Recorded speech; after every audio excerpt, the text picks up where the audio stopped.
சரி, இன்னைக்கு என்ன மனுக்கள் வந்திருக்குன்னு பார்ப்போம்.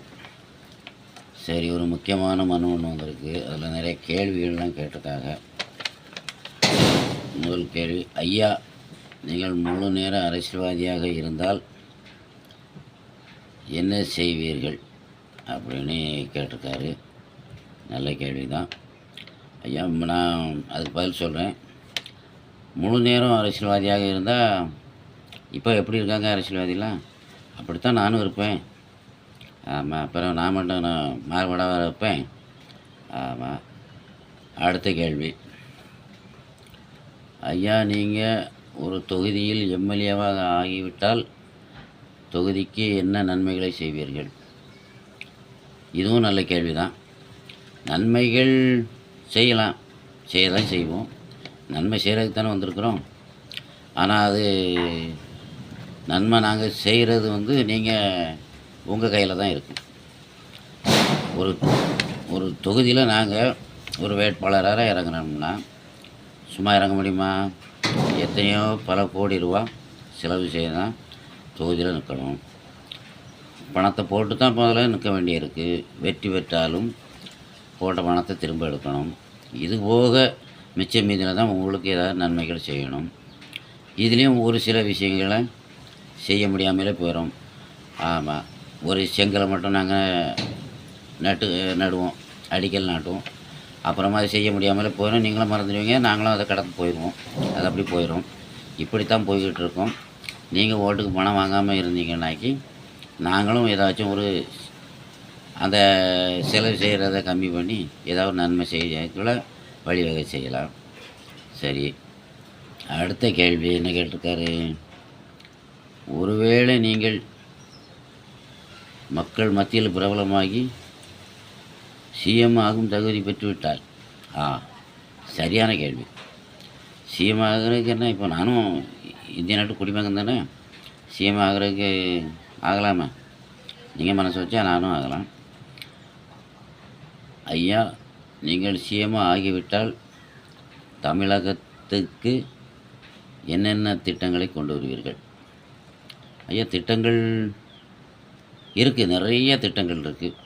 ஆமாம், அந்த திட்டங்களை ஒவ்வொன்றா சொல்லணும்னா அது நிறைய டைம் ஆகும். அது இன்னொரு பேட்டியில் விலாவரியாக சொல்கிறேன். ஆனால் திட்டங்கள் செய்வோம். திட்டங்கள் ஏராளம் வச்சுருக்குறோம்.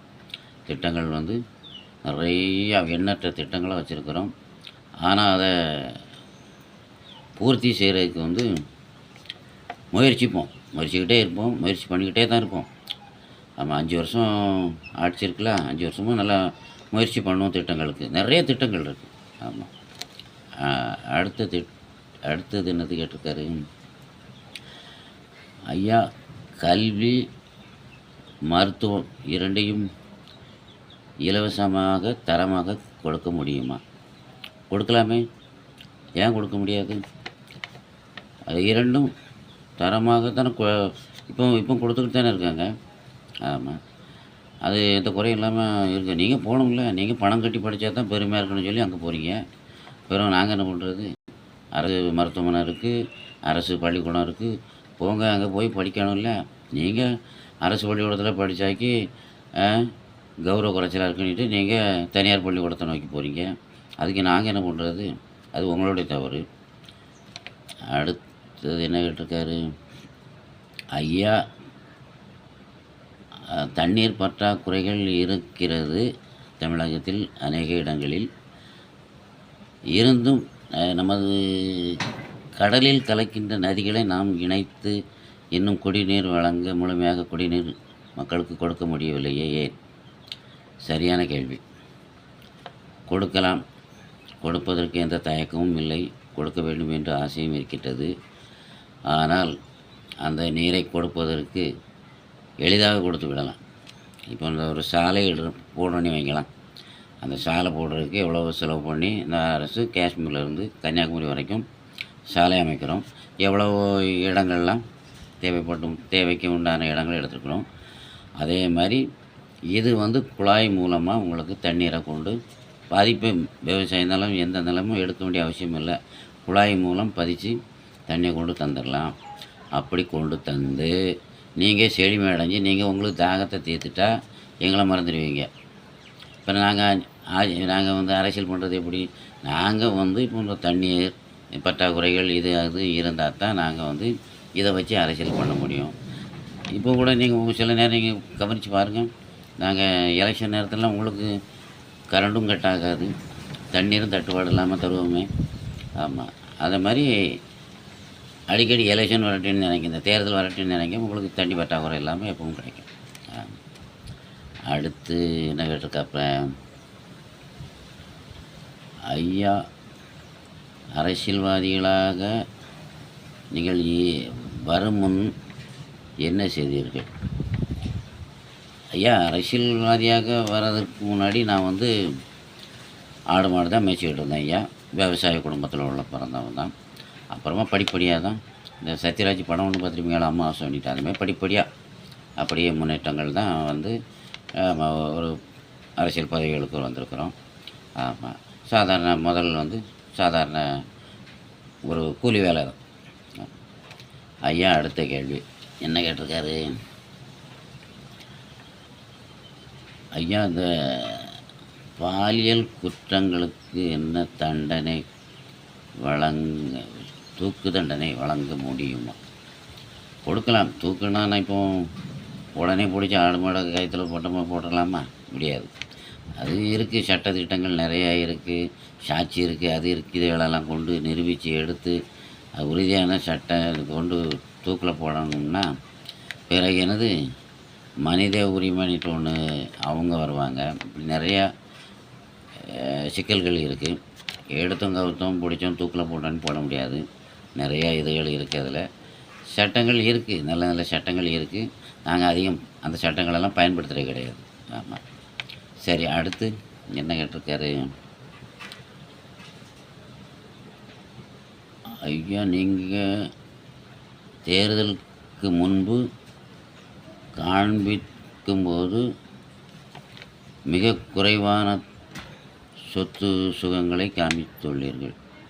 ஆமாம், அது இப்போ நீங்கள் எடுத்துக்கிடுங்க, பொதுமக்கள் எடுத்துக்கிடுங்க. இந்த வறுமை கோட்டை கீழே உள்ளவங்களுக்கு ஒரு திட்டங்கள் கொடுக்குறோன்னா அதில் மெயினாக நீங்கள் வந்து காசு பணம் இருக்கவங்க, பெரிய பெரிய ஆட்கள், பெரிய பணக்காரன் தான் என்ன பண்ணுறீங்க, வறுமை கோட்டு கீழே இருக்கிறோன்னு சொல்லி எழுதி எல்லாம் நீங்கள் பூர்த்தி பண்ணி கொடுக்குறீங்க. அதே மாதிரி தான் நாங்களும் வரதுக்கு முன்னாடி எங்கள் சொத்து சுகம் எங்களுக்கு இவ்வளவு தான் ஏன்னு சொல்லி நாங்கள் கணக்கு காட்டுவோம். இதில் என்ன தவிர நீங்களும் தவறு செய்கிறீங்க, நாங்களும் தவறு செய்கிறோம். ஆமாம். பிறகு அடுத்து என்ன கேட்டிருக்காரு? ஐயா நீங்கள் 5 ஆண்டு ஆட்சி காலத்திற்குள் பல கோடி ரூபாய் சொத்து சேர்த்துள்ளதாக ஒரு தகவல். ஆமாம், அடித்து பிடிச்சி வர்றதே 5 வருஷம். 5 வருஷமும் முழுமையாக நாங்கள் இருந்தால் தான் காசு பணத்தை போட்டு தான் அப்புறமா வரோம், இந்த வெற்றி பெற்று வர்றோம். அப்புறமா காசை எடுக்கணும், போட்டு பணத்தை எடுத்து பிறகு 5 வருஷத்துக்கு அப்புறமா நான் எங்கே ஆச்சு நாங்கள் வருவோன்னுட்டு நிச்சயம் கிடையாது. அதனால் அந்த 5 வருஷத்துக்குள்ளே முடிஞ்ச அளவு நாங்களும் சம்பாதிக்கணும்னு ஆசை இருக்க முடியாது. எங்களுக்கும் சொத்து சுகம் சம்பாதிக்கணும் 5 வருஷத்துக்குள்ளே அப்படிங்கிற ஒரு இது இருக்க முடியாது. வேறு அதுக்கப்புறமா நாங்கள் 5 வருஷத்துக்கு அப்புறமா பழையபடி கூலி வேலைக்காக போக முடியும். அதனால் சொத்து சுகங்கள் சேர்க்குறது இயல்பு தான். ஆமாம், அப்படி தான் சேர்த்து வச்சுருக்காங்க. நாங்களும் அப்படி தான் சேர்த்துட்ருக்குறோம். அது எங்கள் குடும்பம், குட்டி, பிள்ளை, பேரன் எல்லாருக்கும் சேர்த்து வைக்கணும் இல்லை? உங்கள் தாத்தா என்ன சேர்த்து வச்சார், என் அப்பா என்ன சேர்த்து வச்சாருன்னா எங்களுக்கும் ஒரு சுகம், ஒரு பெருமையாக இருக்கணும் இல்லையா? அதனால் நாங்கள் சொத்து சுகம் சேர்க்குறது உண்மை தான், சேர்த்து வைக்க தான் செய்வோம். உங்களுக்கு பணம் கொடுக்குறதும் உண்மை தான், நீங்கள் வாங்குறதும் உண்மை தான், ஓட்டு போடுறது இப்படி எல்லாம் இருக்குது, எல்லாமே இருக்குது. அப்புறமா வேறு என்னது கேட்டிருக்காரு? ஏதோ இங்கிலீஷில் எழுதி வச்சுருக்காரு. ஐயா அடுத்த முறை எழுதும்போது கொஞ்சம் தமிழில் எழுதுங்க. ஏன்னா நம்ம வந்து படிப்பு குறைவு தான். அதனால் அவர் படிப்பு சம்பந்தமாகவே கேட்டிருக்காரு, தமிழில் கொஞ்சம் எழுதியிருக்காரு. ஐயா நீங்கள் எதுவரை படித்துள்ளீர்கள்? நல்ல கேள்வி. ஆமாம், படிப்பு நீ பார்த்தா 3ஆம் கிளாஸ் தான், அதிகம் படிக்கலை. ஆமாம். அடுத்து படித்தவர்கள் அரசியலுக்கு வர வேண்டுமா? படிக்காதவர்கள் வர வேண்டுமான்னு கேட்டிருக்காரு. வரலாமே, யார் வேணாலும் வரலாம். இந்திய நாட்டு குடிமகன் யாராக இருந்தாலும் அரசியலுக்கு வரலாம். படித்தவர் படிக்காதவர் என்று பாகுபாடு இல்லை, யார் வேண்டுமானாலும் வரலாம். ஆமாம், அது எல்லோருக்கும் அந்த உரிமை இருக்கின்றது. அது நீங்களாக கூட வரலாம், ஒன்றும் பிரச்சனை இல்லை. அதுக்கு எந்த இதுவும் இல்லை. யார் வேணாலும் வரலாம், யார் வேணாலும் சிஎம் ஆகலாம், பிரதமராகலாம். அது இந்திய நாட்டு குடிமகனுக்கு எல்லா உரிமையும் இருக்குது. அடுத்து என்ன கேட்டிருக்காரு ஐயா, நீங்கள் ஒரு தொகுதி எம்எல்ஏவாக இருந்தால் அந்த தொகுதிக்கு என்னென்ன நன்மைகளை பெற்றுத் தருவீர்கள் அப்படின்னு மறுபடியும் ஒரு கேள்வி கேட்டிருக்காரு.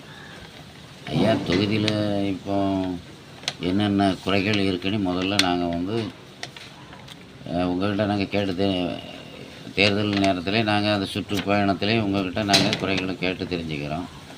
அப்போவுமே நீங்கள் எல்லா குறைகளையும் சொல்கிறீங்க, நிறைய குறைகள் சொல்லியிருக்கீங்க, நாங்களும் பார்ப்போம்.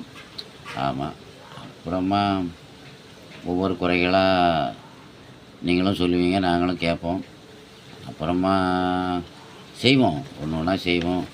பிறகு நிறைய விஷயங்களை செய்வோம். செய்கிறதுக்கு 5 வருஷம் எங்களால் முழுமையாக ஆட்சி செய்கிறதுக்கே பொறுப்பாடாக இருக்குது. ஏன்னாக்கி நாங்கள் ஒரு திட்டம் கொண்டு வந்தேன், அதை தடுக்கிறதுக்கு ஒன்று, அது போராட்டம், அது இது பல இதுகளை மீறி தான் ஒரு திட்டங்களை கொண்டு வந்து சேர்க்க முடியும்.